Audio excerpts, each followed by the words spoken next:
All right, as the Blue Jackets get ready to take on the Rangers tonight, let's look back at the week that was, starting with last Tuesday in Tampa against the Lightning. They lose 6-3. The game started off pretty badly. A Roslovic turnover led to a goal within the first 2 minutes of the game. I thought the Jackets responded to that goal a bit decently, but it was pretty short-lived as Tampa got a power play goal also in the first period. So 2-0 there, a bad start. Second period, the Blue Jackets started to show some signs of life. Gavin Bayreuther with a shot deflecting off of a Tampa Bay defender and in.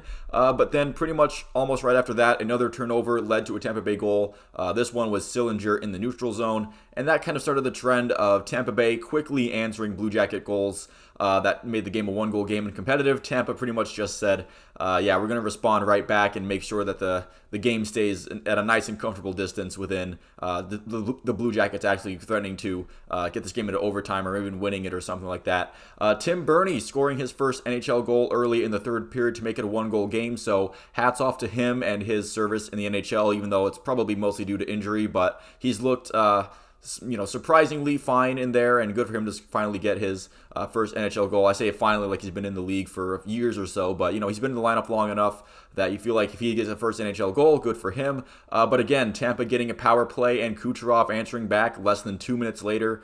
So that didn't really translate to any much more success for the Blue Jackets in this game. That seemed to be the backbreaking goal as Braden Point and Ross Colton scored to just really get the point across and put the game away. But Kirill Marchenko did get a nice consolation goal late in this game and continuing his hot streak with goal scoring for the Blue Jackets. Elvis comes out of this game with some pretty rough stats in net, but I don't really think he was that much of an issue in this game. I thought just the Blue Jackets gave Tampa way too many prime chances, and with their talent and the system they have going on, of course they're going to score a lot of goals if you give them that many chances. Blue Jackets showing some pushback at some points in this game, but it was almost immediately met with counter pushback, which is like a counter to a counter. Not really sure how to phrase that any better, but anyway, a tough loss for the Blue Jackets. And they followed up with another tough game against the Carolina Hurricanes. At home, they lose 6-2 against Carolina. Korpisalo in net for this one after becoming a father. He probably wouldn't have played, but Elvis was out sick for this one. Tarasov was still on IR at this point, and I don't think they want to play Jet Greaves NHL minutes, so Korpisalo is the next guy up for that. Blankenberg was off of IR for this one as the Blue Jackets go with 11 forwards and 7 defensemen. Didn't really translate to much success, but Blankenberg coming off, you want to get him back in the lineup as soon as possible, and Trey Fix-Wolansky was just called up earlier that day, so a bit of an awkward situation there. Once again, it was the opposing team with all the momentum early as Pesce would get a shot that goes past Korpisalo.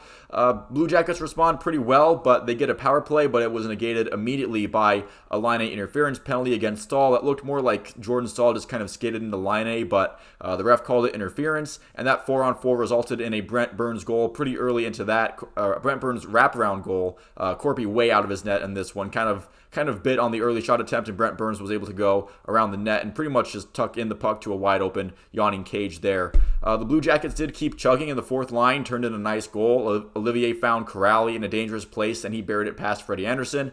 The Jackets kind of avoiding that dejected play for the time being. They get down 2-0 early. We've seen a lot of them just kind of start to play like they look miserable, but actually in this one they go down 2-0, and that goal really set a spark, and they kept playing competitively in this one.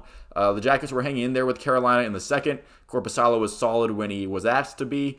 They killed off a Canes power play, and they even got one of their own, but in the second period, the Jackets' awful power play would bite them again. It was Chatfield scoring on a shorthanded kind of breakaway where he skated around Tim Burney, roofed a backhander past Corpy. The Jackets were building some good momentum in that second period too, but that shorthanded goal pretty much threw it all away as the score was yet again 3-1 heading into the third for the other team. Then Carolina kind of remembered who they are and who they were playing against, and the Hurricanes just worked the Blue Jackets in the last 20 minutes. Not a lot of hope coming from the Blue Jackets to tie this one up in the third. Korpisalo, he did keep it close as long as he could. He was really solid early in the third, and he literally had to get his helmet knocked off by a shot before giving up the 4-1 dagger goal there. Kind of a rule where, maybe I think the referees called it by the book. It was pretty good where they, you don't stop play until like the puck is cleared away from a dangerous scoring chance. If a scoring chance is deemed imminent, then the refs are going to let that play on. And I think The Jackets didn't get possession of the puck, and it was still in the slot, so the referee's technically making the right call. Just maybe it's not the safest rule, but again, they called it right by the book, and that's what they have to go by. So even the feel-good goal, as Johnny Gaudreau and Patrick Laine started to show some signs of chemistry, was answered by Seth Jarvis pretty much like a minute later. So even when Patrick Laine found Gaudreau and saying maybe they're starting to get some chemistry going, even that was dampened by a response goal from Carolina. Just another game with some stretches of competent and competitive play, but another game where there's just way too much just being dominated by the other team. In this one. And then Saturday against Detroit happened. It was a 4-3 win in a very odd way. Boone Jenner, Eric Robinson, and Daniil Tarasov all off of IR before the game started. It was Elvis in net, and Corpy was scratched for personal reasons, probably most definitely due to him becoming a father and having that duty for him in this one. The Blue Jackets flipped the script and caught the Wings sleepwalking in the first period. The Blue Jackets really asserting themselves early, obviously with 3 goals. The Gaudreau-Laine connection got going. I'm not really sure how Patrick Laine got that open on the first goal. Looking back on it, they just, the Red Wings players just kind of seemed to forget that he was back there, and Laine just kind of skated in right into the circle, and it was wide open. He's going to bury that past Husso, 99 times out of 100. The much rumored about Vladislav Gavrikov getting a gritty goal off of a rebound chance, and Patrick Laine got his second goal in the first period after a Roslovic shot went off the back wall and right into a prime rebound area. Just kind of one of those things where the puck bounced your way, and Laine was able to capitalize on it. And then early in the second period, Laine was able to get his hat-trick goal off after a nice cross-ice feed by Adam Boqvist, making it 4-0. That was Laine's 10th career hat-trick and his second in a Blue Jacket uniform. The Blue Jackets actually continue to get chances to add to that, but Ville Husso made some spectacular saves as the top line in this one really had some nice chemistry, played really well. Jack Roslovic was robbed more than once in this one. One of them was on a shorthanded breakaway, and there was another one where Ville Husso, I don't even think he was looking at Roslovic. He just kind of knew that someone was there, and he got the leg pad out there and just really made a nice stop on him.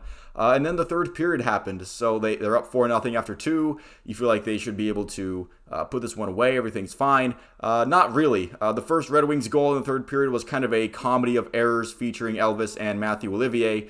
Olivier's puck play especially disastrous, where yes, you want Elvis Merzlikins probably to clear that puck first, but the goalie not clearing the puck is kind of a play that isn't very uncommon. Matthew Olivier trying to clear it and then hitting his own foot instead, and then it goes in. That's a bit more of a notable thing that doesn't happen as often. And I think that gave Detroit the life that they needed. A 4-1 game isn't necessarily that close, but when you pretty much put it in the net on your own and you give the other team the indication that you're kind of teetering a little bit, that gave the Red Wings some edge, and they definitely felt like they had a chance to come back, and they were proven right as Jake Wallman scoring a real goal after another failed clearing attempt to make it 4-2. And this is kind of when the panic sets in, because the Blue Jackets have seen multiple multi-goal third period leads evaporate throughout the last few years. The Blue Jackets did a decent job of calming the game down for a bit, but the Wings were playing in very serious mode at this point. They weren't kind of just playing it out to get the game over with. You could tell that the Red Wings were definitely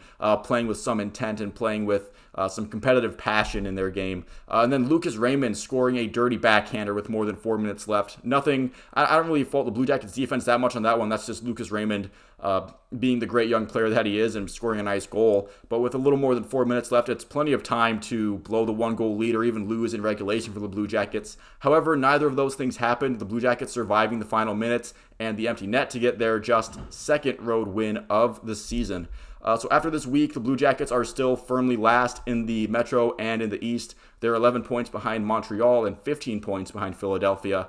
They're 30th overall in the NHL. They were last heading into the game against Detroit. They are now 2 points ahead of Chicago, and they have a better points percentage than Anaheim. They are currently 3 points behind Arizona for 29th. So for all the people who are wondering, like, hey, we should be tanking, or they're not happy about the win against Detroit, like we need to be last to get the best odds at Connor Bedard. Look at the third period. I don't think they're going to be getting that many wins. So my advice to both myself, how I'm approaching it, and my advice to Blue Jackets fans is to enjoy the wins, because you're probably not going to get them very often. I don't think they're going to be more of a rarity than not this season. So thank you all for watching. If you made it this far, I will see you at the next one.